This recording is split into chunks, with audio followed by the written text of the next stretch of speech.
Okay. So again, like I was saying it earlier, young people ask me like, what's my process? How do I do stuff? And I think that you should just give people how you navigate. And everybody does it different. I'm gonna just share with you what my process looks like. You saw a little bit of it earlier. I just got off of a meeting, but I'll show you what it looks like and how I organize it. All right.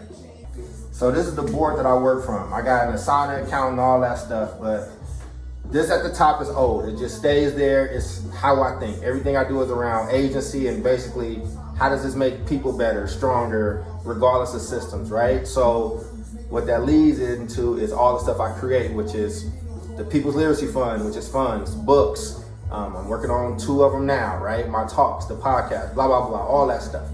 Here's what my day looks like. So if it's like, if I want to, at the end of the day, for me to feel like successful, what do I need to do? So y'all seen some of this stuff from me earlier, right? So with the workout stuff, we know that we already knocked that out. Let me grab my pen and like just kind of mark that off. I've done 1 mile of cardio. I got to the end of the day to get to the 3. It'd be nice if I can get up to 5 or something, but the goal is 3. Then there's another chapter that I need to write in the Stop Hustling Backwards, which is coming along really well. That'll be out. I should be done with that in 5 weeks. And everybody that signed up saying that they were first generation to go to college, I'm making sure I respond to all of those people today, right? There's a report that I'm working on with Energy Converters, my organization around Oakland, and they did all the research and all that good stuff. So I just need to write up to where we are. And then there's an event that's coming up where my team will be presenting. So I just need to prep them. The next thing is A Black Hand show prep. Each week, a different co-host produces the show. This is my week. Those guys are pros, so I can be done with that pretty simple. Make sure the guest is okay, great.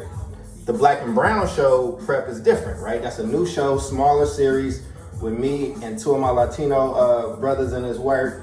And they're not podcast people, right? So there's a lot more that goes into that, right? So even though both of these things got the same dot, one is gonna take significantly longer than the other one, which is fine. Then for the Black Men's Book Club, I need to read my chapters for tomorrow. So this is the book. This book is from Wade Nobles. It's a very deep book. It's not a book that you can just sit down and just read and kind of knock out. I'm gonna read it once with a highlighter, probably go back through it again or whatnot, but got to get that done. And then there's this other report that I'm working on around Black CEOs across the country. Finished the draft today, want to make sure that that's done, and then get the appendices kind of in a good space, and then there's individual reports from that. So here's my secret of how I work on that, right? Like, so I hate holding this stuff because like I'm cross-eyed. I promise you I'm not. It's just trying to look at the camera. So this is the thing.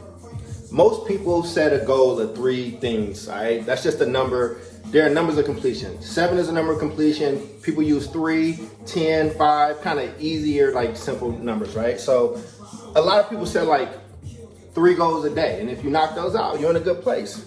I set 30.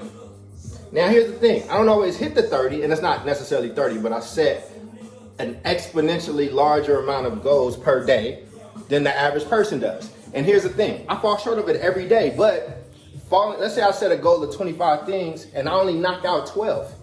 Guess what? That's still 4 times what the average person knocks out, okay? It's all about perspective and how you kind of look at stuff. So again, I got a lot of successful people that I know that's doing their thing and they do it differently than I am. You know, share with these young folks how you do their stuff. Share, like, you're not even just young folks.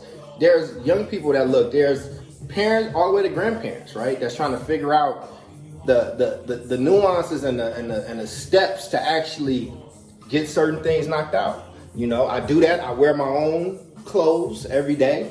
And when y'all buy it, that's great. I mean, if you don't, that's fine, because I have a whole wardrobe of stuff that's mine. You know what I mean? And so that's what I mean when I'm talking about agency and self-determination, man. I don't mean all this stuff is perfect. I mess up on a lot of stuff, man. But I rather depend on me than somebody else. And then somebody asked to see the workspace. So give me a second. So this is my very messy workstation. I usually have it cleaner than this, but everything on this desk are things that I actively use. So again, I said I had a call earlier. That's why the lights are on, and the cameras are set up. And this is how it kind of, sets up. Now, during the pandemic, a lot of people work from home. It's not good for me to sit all day, especially when you've had knee surgery. So I have a desk that I go in between sitting and standing up. This is a sit-stand desk, and I can adjust it. I have a lot of gadgets, man. I'm an Apple guy, so this is where all my stuff is normally docked, where my phone is, my AirPods, my other headphones, all that stuff.